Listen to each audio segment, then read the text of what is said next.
नमस्कार, आप देख रहे हैं जनादेश भारत न्यूज चैनल पर समाचार। मैं राम गोपाल धनगर। देखिए हर खबर जनादेश भारत न्यूज चैनल पर सबसे तेज सबसे पहले। हमसे जुड़ने के लिए हमारे चैनल को सब्सक्राइब कीजिए, वीडियो को शेयर कीजिए, लाइक कीजिए। आइए एक नजर डालते हैं आज की स्लग आकाश की सभा। बिजनौर लोकसभा चुनाव 2024 प्रथम चरण का मतदान 19 अप्रैल को होगा, जिसके लिए नेताओं के दौरे भी शुरू हो चुके हैं। लोकसभा चुनाव में बसपा के राष्ट्रीय कोऑर्डिनेटर व मायावती के उत्तराधिकारी आकाश आनंद की भी एंट्री हो चुकी है। आकाश ने नगीना में एक चुनावी जनसभा को संबोधित किया। दरअसल लोकसभा चुनाव 2024 शुरू हो चुका है और प्रथम चरण का मतदान 19 अप्रैल को होगा। जिले की बिजनौर और नगीना सुरक्षित सीट पर 19 अप्रैल को वोटिंग होगी। लोकसभा चुनाव 2024 में एक तरफ जहां सभी राजनीतिक दल चुनाव मैदान में तेजी के साथ उतर चुके हैं और चुनाव प्रचार तेज कर दिया है, वहीं बसपा इस चुनाव प्रचार से अभों तक दूर नजर आ रही थी। लेकिन शनिवार को बहुजन समाज पार्टी के राष्ट्रीय कोऑर्डिनेटर और मायावती के उत्तराधिकारी आकाश आनंद ने चुनाव प्रचार में एंट्री मारी है। आकाश ने बिजनौर की नगीना सुरक्षित सीट पर प्रत्याशी सुरेंद्र सिंह के पक्ष में एक जनसभा को संबोधित किया। आकाश ने चुनाव प्रचार की शुरुआत नगीना से इसलिए कि बिजनौर मायावती का गढ़ माना जाता है। मायावती सबसे पहले 1989 में बिजनौर से ही सांसद बनी थी और लोकसभा 2019 के चुनाव में मोदी लहर के बाद भी जिले की दोनों सीटों पर बसपा का कब्जा था। दोनों सीट पर दलित मुस्लिम समीकरण को साधने के लिए ही आकाश ने नगीना को प्रचार की शुरुआत के लिए चुने जाने की संभावना है। आकाश ने मंच से बोलते हुए एक तरफ जहां वोटरों को अपने पक्ष में करने का पूरा प्रयास किया, वहीं भारतीय जनता पार्टी और कांग्रेस पर जमकर निशाना साधते हुए भाजपा सरकार पर जमकर कटाक्ष किया। साथ ही आजाद समाज पार्टी के मुखिया चंद्रशेखर का नाम लिए बगैर जमकर निशाना साधते हुए कहा कि वह आप लोगों को गुमराह कर आपका मसीहा बताता है और आपको गुस्सा कर धरना प्रदर्शन करता है और खुद वहां से हटकर दूसरी जगह चला जाता है और आप लोगों के खिलाफ केस दर्ज हो जाते हैं। आप समझिए, अगर एक युवा के ऊपर केस दर्ज हो गया तो उसे नौकरी में दिक्कत होगी, पढ़ने लिखने में दिक्कत होगी। एक तरफ जन्हा नगीना में आकाश की जनसभा थी तो वहीं यहां से कुछ दूरी पर सूबे के सीएम योगी आदित्यनाथ की भी चुनावी जनसभा थी।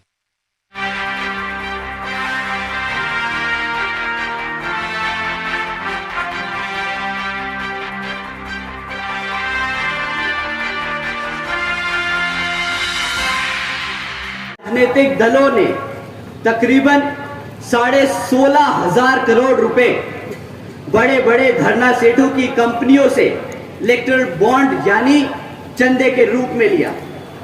साथियों, इन 25 राजनीतिक दलों में बीजेपी से लेके समाजवादी पार्टी तक सबका नाम सिवाय एक के।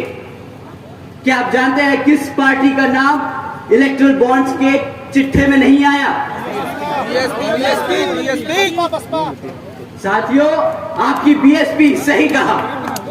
एक बार जोर से बोलिए कि कार्यकर्ता यहां पर अपने तन मन और धन से इस पार्टी को चलाता है, ना कि किसी धरना सेठ के पैसों से। बीएसपी केवल यहां उत्तर प्रदेश में ही नहीं बल्कि पूरे देश में बड़े बड़े पूंजीपतियों व धरना सेठों के धन बल से नहीं बल्कि अपने समर्थकों कार्यकर्ताओं के तन मन धन से हमेशा से अपने चुनाव लड़ते आई है और आगे भी अपने कार्यकर्ताओं के समर्थनों के धन से ही अपना चुनाव लड़ती आएगी। साथियों, इन पूंजीवादी पार्टियों के हथकंडे जो किस तरह से हमारी पार्टी को तोड़ने के लिए लगाए गए हैं, इस पे हम आगे जाके थोड़ा सा और बात करेंगे। परंतु अब लोकसभा आम चुनाव में ये पार्टियां फिर आपके बीच में आके आपसे झूठे मूठे वादे करेंगी। झूठे मूठे क्या, मीठे मीठे वादे करेंगी। आपको बताएंगी कि किस तरह वो आपके लिए सीटें आरक्षित करेंगी, किस तरह आपको मुफ्त में राशन देगी। परंतु इस बारी पहले आप उनसे पूछिएगा कि भाई जब पिछले 10 साल से तुम सत्ता में आसीन हो तो उसका जरा रिपोर्ट कार्ड हमें दे दो, उसके बाद हम तुम्हें बताएंगे कि वोट देना है कि नहीं।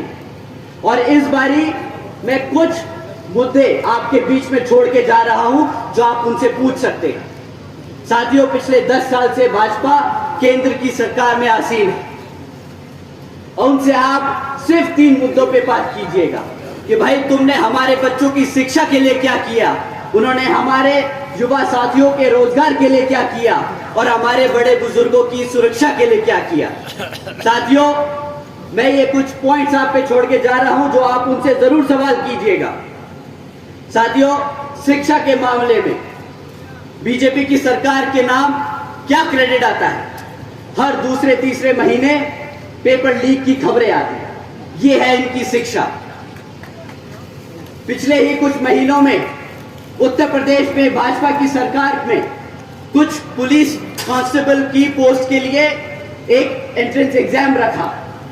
करीब 60,000 बच्चों ने, हमारे युवा साथियों ने उसके लिए अप्लाई किया, इस उम्मीद से कि उनका विचारों का सिलेक्शन हो जाएगा, कि वो भी अपने घर में अपने माँ बापों के लिए एक मजबूत पिलर की तरह खड़े होंगे, उन्हें फाइनेंशियली सपोर्ट करेंगे। परंतु क्या होता है, कुछ दिनों बाद पता चलता है कि जी पेपर लीक हो गया और वो पेपर रद्द कर दिया गया, ना वो पोस्ट कभी भरी गई। साथियों, आज बीजेपी की सरकार के दौरान पिछले 10 साल से पढ़ाई शिक्षा के मामले में इतना दर गिर चुका है कि आज अगर आप 8वीं कक्षा के बच्चे से पूछे कि भाई तुम प्लस माइनस डिवीजन मल्टीप्लिकेशन कर सकते हो क्या, सरकार का सर्वे है, साथियों सरकार का सर्वे है कि आज भी 8वीं कक्षा के बच्चे, आधे बच्चे ये प्लस माइनस तक नहीं कर सकते। किस बात की शिक्षा दी है उन्होंने पिछले 10 साल में?